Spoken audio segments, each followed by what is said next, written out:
The Anti-Seducer. This is a video by the author of the 48 Laws of Power, Robert Greene, and he also made The Art of Seduction. You have to disappear sometimes so people don't take you for granted. If they know everything about you, it's human nature that you become too familiar and they're not interested in you anymore at a certain point. So you have to create mystery.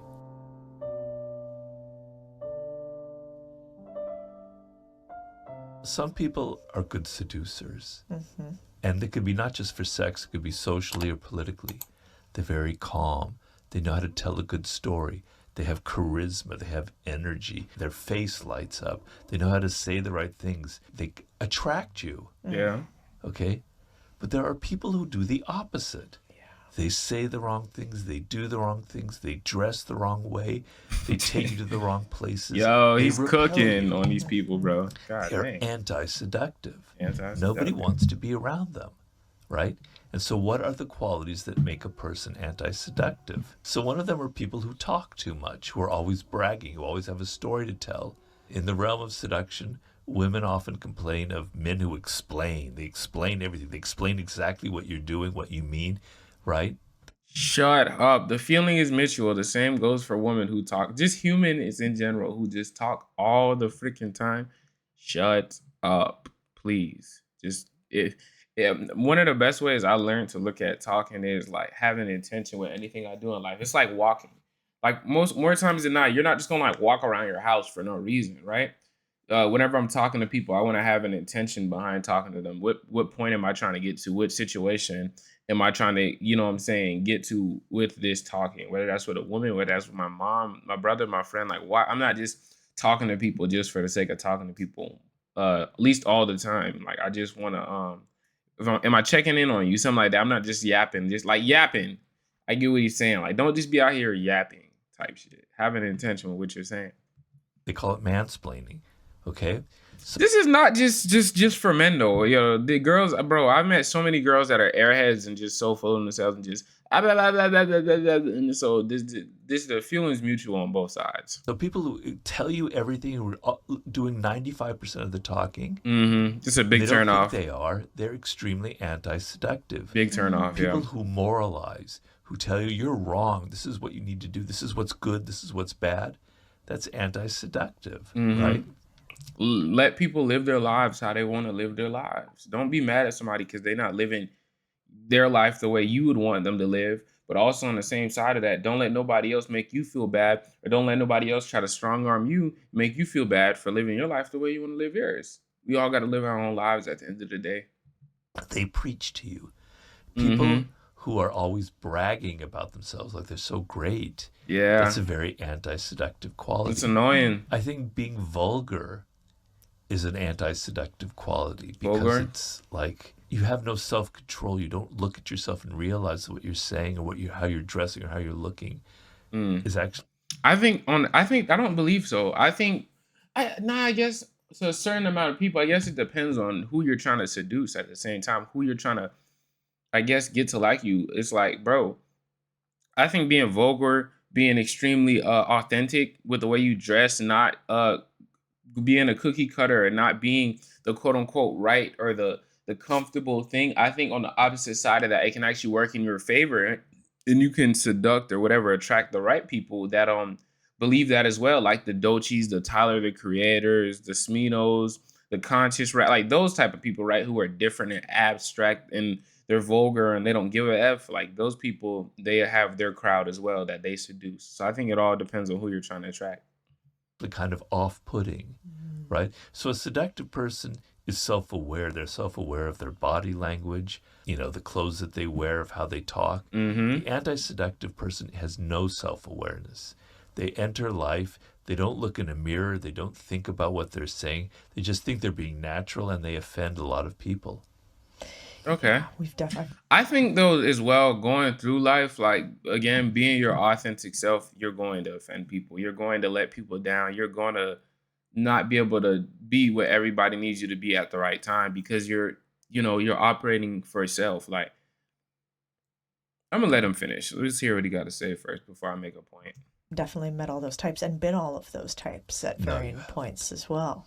No, you haven't. I try not to. I don't believe that. Well, I think, He's And trying I to think as you seduce get older, her. This like a old little bit, you man's start trying to to seduce realize, this beautiful young oh, lady. that story isn't so necessary to share so broadly. Like being so Yeah. loud isn't so necessary Right. all the time. Right. Agreed. Just the other day we were talking Sometimes it's better to just be about quiet, how man. even being too familiar can be in some ways anti-seductive. Yeah.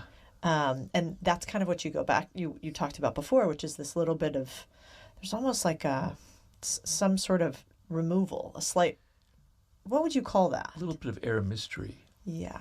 So I was talking to a celebrity, I won't mention names, who was saying, Robert, you talk in seduction about mystery, but in the era of social media, you have to be out there all of the time. No, you right? don't. You talk in the 48 Laws of Power of creating distance and absence, using absence to create respect and honor, which is one of the laws. How do you do that in the era of social media? You always have to be out there. You have to be familiar. And I say, if you do too much of that, I'm not going to use her name, people will become so familiar with you that you're going to lose that aura of being a celebrity. They're going to take you for granted. And you might shine for a year with being out there and having all of your posts and doing all these things. But after a year, they'll find somebody new who they haven't seen before. And you're not so new anymore. And they'll find them and they'll leave you, and it'll be very painful for you.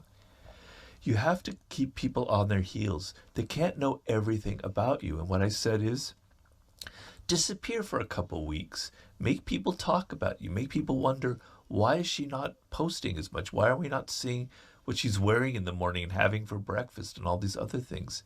I said, Beyonce did that. She disappeared for like a couple of years, and then she comes out with like a country western album that nobody expected. Michael Jackson did that. He would disappear between albums for 3 or 4 years, and it just made people go crazy and talk about him and wonder who he was. That was before the era of social media, I grant, but you have to disappear sometimes so people don't take you for granted.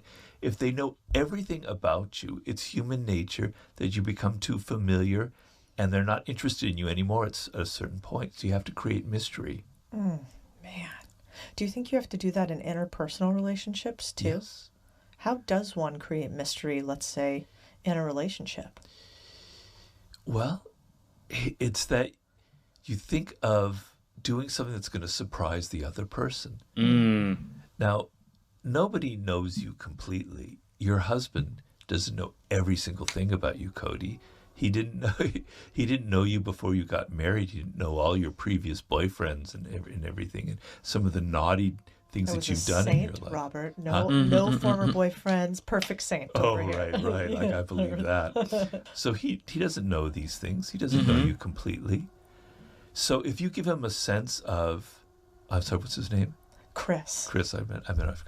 Chris, you show him something that he didn't know about before. Yeah. Wow. I didn't know Cody. I was taking her for granted. I wasn't, I think I knew everything about her. She showed me something that surprised me. Maybe the surprise isn't something good, but at least it like keeps him on his heels. It makes him think about you. Because in a relationship, people will take you for granted after a couple of months, right? They were so interested in you in the beginning, and now it's kind of dwindling. They take you for granted because they think they know everything about you. If you surprise them, if you say something different, if you take them to a place where they never thought that you would take them to, if you dress a certain way that seems a little bit out of character, not completely out of character, they go, wow. That you need to do that in a relationship constantly. Otherwise, it's just going to fizzle. All the energy is going to go out of it. I agree to a certain extent, for sure. Like, I do think, you got to work and you got to accommodate for people, right? But I don't think at the same time, like, sometimes it comes across as like reading some of his work, hearing him talk sometimes, to me, it comes across as like we all manipulate energy, but it comes across as very manipulative and in a sense of like fear of survival, which isn't, I guess, whole life is survival, but that's a low plane of existence. Like, I look at it more like, I am me. The concept of me is always changing. I'll never be one exact way my whole life. I'm constantly changing, constantly evolving, and I'm growing as a person. But a person that loves and cares about me will, you know, they'll take that for what it is. You know, if that means sometimes I don't talk much, I'm an ass. Sometimes I'm an ass. I don't talk much. That means sometimes I voice too much. Sometimes I'm talking too much. I'm yapping. I'm fucking yapping on a tangent. I was recently around my grandparents, and like everybody has their thing. Like sometimes my granddad, he doesn't talk much sometimes he's an arrogant ass. My grandma, sometimes she just yaps. Like some of my family, they just yap. They just yap about a bunch of nothing. But it doesn't matter because like they have people that love them and care about them enough to see whatever the things that they do and accept them for it. You feel me? Accept them for who they are. And you know, I think you got to find people that accept you for who you are, not what you're trying to be or what you're trying to manipulate them to see you as or feel. I think you should just find people that accept you for who you are and you accept them for who they are. But yeah, Virgo man, I appreciate the love. I'll see you on the next one. Love.